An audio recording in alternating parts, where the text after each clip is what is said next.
Good morning, friends. Now, today we are going to see the concept of pollination. In the same topic, the topic number 1, reproduction in lower and higher plants. In the last period or in the last lecture, we have discussed about the structure of ovule and development of female gametophyte. Now, the pollination, परागण म्हणजे काय? So it is the process of transfer of pollen grains from anthers to the stigma in the flower that is known as pollination. फुलांमधल्या अँथरमध्ये जे pollen grains तयार होतात ते स्टिग्मावरती जाऊन पडणे याला पॉलिनेशन असं म्हणतात. It is essential prerequisite for fertilization. कारण फर्टिलायझेशन घडण्यासाठी पॉलिनेशन करावंच लागतं. So in nature that pollination is very important phenomena. Without pollination there would not be formation of the fruit, seeds etcetera. Pollination जर झालंच नाही तर कुठल्याही प्रकारचं धान्य, कुठल्याही प्रकारची फळं निसर्गामध्ये तयार होणार नाही. So it is very important. Now pollination, in the pollination, the pollen grains are in angiosperm. Pollen grains are non-motile, so they should be carried with the help of certain agents. So there are two types of agents, abiotic and biotic agents. दोन प्रकारचे agents असतात. आता abiotic agent म्हणजे काय? These are non-living factors like wind and water. वारा आणि पाण्याच्या सहाय्याने पॉलिनेशन होतं, त्याला अबायोटिक एजंट्स म्हणतात. And biotic agents like insects or birds. These are the different types of agencies of the pollination. Now, which are the types of pollination? Pollination चे प्रकार दोन मुख्य प्रकार असतात. Now see here, the first type, self pollination. It is the process of pollination that occurs in the single flower. It occurs in the single flower or two flowers on the same mother plant. एकाच फुलामध्ये किंवा बाजूबाजूच्या दोन फुलामध्ये जे pollination घडतं एकाच वनस्पतीवरच्या त्याला self pollination म्हणतात. So the transfer of pollen grains within the single flower or two flowers on the same plant, that is self pollination. आता दुसरा प्रकार बघूया, क्रॉस पॉलिनेशन. म्हणजे काय? It is the transfer of pollen grains from anthers of one flower to the stigma of another flower produced on the different plant on the same species, that is cross pollination. Cross pollination मध्ये दोन वनस्पती वेगळ्या असतात आणि त्या एकाच जातीच्या असतात. त्याच्यामध्ये जेव्हा पॉलिनेशन होतं तेव्हा त्याला क्रॉस पॉलिनेशन म्हणतात. Okay, so these are the two main types. Now there are three more types on the basis of sources of pollination. आणखी तीन प्रकार त्याच्यातले बघूया. पहिला ऑटोगॅमी. ऑटोगॅमी हा सेल्फ पॉलिनेशनचाच प्रकार आहे. So it is the process of pollination that occurs in the flower by its own pollen grains. जे पॉलिनेशन एका फुलातल्या फुलामध्ये घडतं त्याला ऑटोगॅमी असं म्हणतात. So it is the transfer of pollen grains from anthers to the stigma in the same flower, that is known as autogamy. For example pea. वाटाण्याच्या फुलामध्ये जे पॉलिनेशन घडतं त्याला ऑटोगॅमी असं म्हणतात.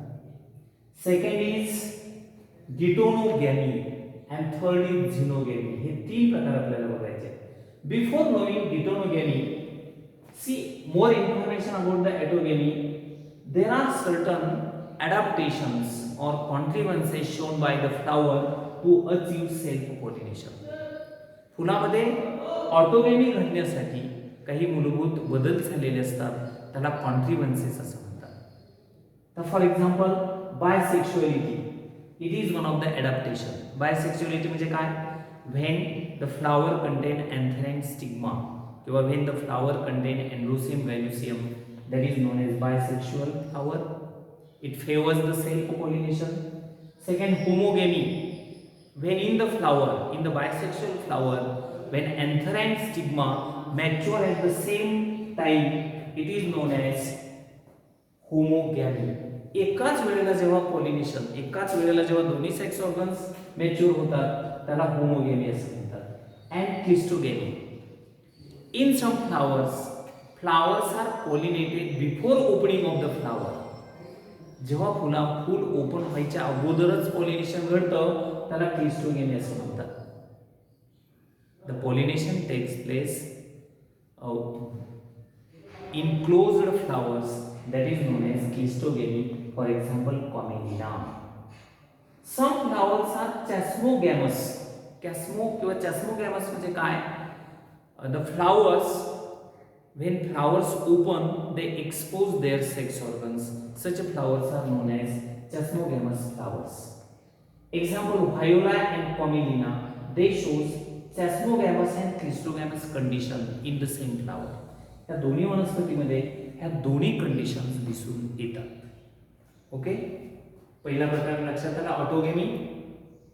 फुलातल्या फुलामध्ये पॉलिनेशन होतं एवढं लक्षात ठेवा. एकाच फुलामधले पोलन ग्रेन्स त्याच फुलातल्या स्टिग्मावरती पडतात त्याला ऑटोगॅमी म्हणतात. आता गिटोनोगॅमी हा सुद्धा सेल्फ पॉलिनेशनचाच एक प्रकार आहे. गिटोनोगॅमी म्हणजे काय? So it is the transfer of pollen grains from anthers of one flower to the stigma of another flower produced on the same plant. It is known as गिटोनोगॅमी. गिटोन म्हणजे काय? नेबरिंग. एक वनस्पती आहे त्याच्यावरती दोन फुलं आहेत. एका फुलातले पोलन ग्रेन्स त्याच वनस्पतीच्या दुसऱ्या फुलातल्या स्टिग्मावरती जाऊन पडतात त्याला गिटोनोगॅमी म्हणतात. एक्झाम्पल, कुकुरबिटा मॅक्झिमा, भोपळा. कुकुरबिटामध्ये युनिसेक्शुअल कंडिशन असते. मेल फ्लावर मधले पोलन ग्रेन्स फिमेल फ्लावर मधल्या स्टिग्मावरती जाऊन पडतात त्याला गिटोनोगॅमी असं म्हणतात. आणि आता तिसरा प्रकार आहे xenogamy. It is nothing but cross pollination.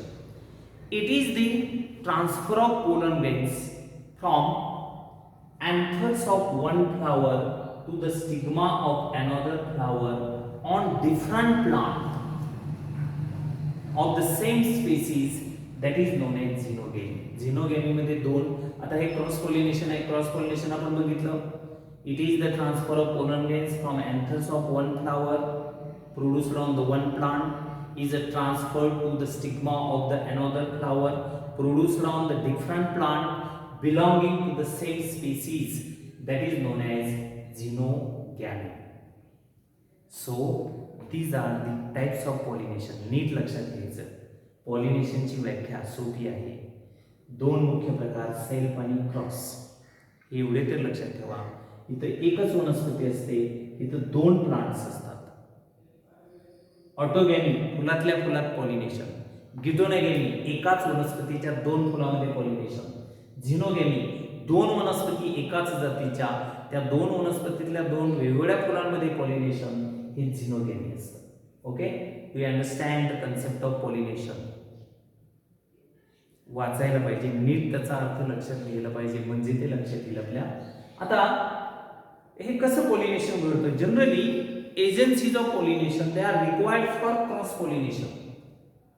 शक्यतो आता ऑटोगॅमी जी आहे ते तिथल्या तिथं होत असल्यामुळं फारसं त्याला एजन्सीची गरज नाही.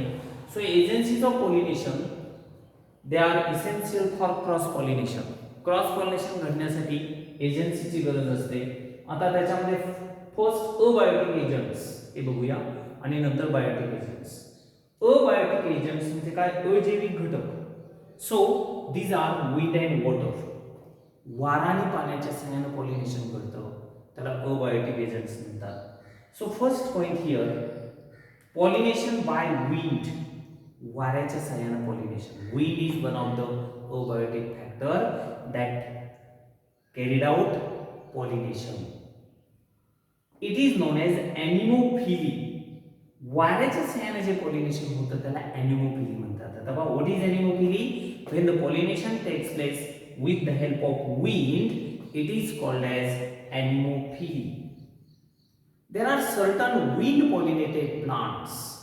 आता वाऱ्याच्या सहाय्याने कोणत्या वनस्पतीमध्ये पॉलिनेशन होतं? For example wheat, you know, गहू, राईस, कॉर्न म्हणजे मेज, राय, बार्ली अँड ओट्स हे सगळे छोटे धान्य प्रकार शक्यतो असतात. palms are also pollinated by the wind. म्हणजे question may be asked which are the wind pollinated plant. MCQ may be asked on this. वाऱ्याच्या सहाय्याने पॉलिनेशन कोणत्या वनस्पतीमध्ये होतं? Wheat, rice, corn, these are important plants which are pollinated by wind. आता हे वाऱ्याच्या सहाय्याने पॉलिनेशन होण्यासाठी काही ॲडॅप्टेशन झालेले असतात. बघा, ॲडॅप्टेशन्स इन ॲनिमोफिलस फ्लावर्स. ॲनिमोफिलस फ्लावर जे आहेत त्याच्यामध्ये झालेले बदल किंवा अनुकूलन कुठले असतात ते याच्यामध्ये आपल्याला बघायचे आहे. सो द फर्स्ट ॲडॅप्टेशन, पहिलं ॲडॅप्टेशन आहे ॲनिमोफिलीचं. Flowers are small. ज्या फुलांच्या मध्ये वाऱ्याच्या सहाय्याने पॉलिनेशन होतं ती फुलं वेगळी असतात. So these flowers are very small. फुलं लहान असतात. इनकॉन्स्पिक्युअस. इनकॉन्स्पिक्युअस म्हणजे काय? अगदी नगण्य, दुर्लक्ष करण्यासाठी. आता ही जी फुलं गवताची फुलं असतात, भाताची फुलं असतात किंवा गहूची फुलं असतात ह्याच्याकडे फारसं आपलं लक्ष जात नाही. So because they are inconspicuous. Colourless, रंगहीन असतात. Without nectar. नेक्टर म्हणजे मकरंद, त्याच्यात एक स्वीट लिक्विड असतं ते असत नाही. अँड फ्रॅग्रन्स, विदाउट ओडर और without smell. So this is first adaptation. येते लक्षात? पहिलं ॲडॅप्टेशन काय ॲनिमोफिलीचं? Flowers are small, inconspicuous, colourless, without nectar and fragrance. येते का लक्षात? बघा. Second, pollen grains are light in weight and they are dry. Pollen grains वजनानं हलके असतात, कोरडे असतात. They are easily carried by the wind to longer distance. वाऱ्याच्या सहाय्यानं ते वाहून नेले जाऊ शकतात. Pollen grains are light in weight and they are dry. Third, the flower shows a feathery stigma.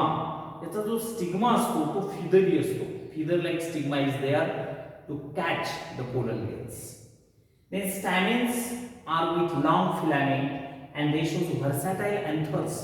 आता ही डायग्राम बघा याच्यामध्ये. This is maize. Stamens are with long filament. हा एक स्टॅमेन आहे, याचं फिलामेंट लांब आहे. With versatile anthers. Versatile anther म्हणजे अँथरला हे फिलामेंट एका टोकाला मध्ये चिकटले. So it swing in the air. हवेमध्ये हा अँथराचा तरंगतो. So that pollen grains are easily carried by the wind. So this is one adaptation.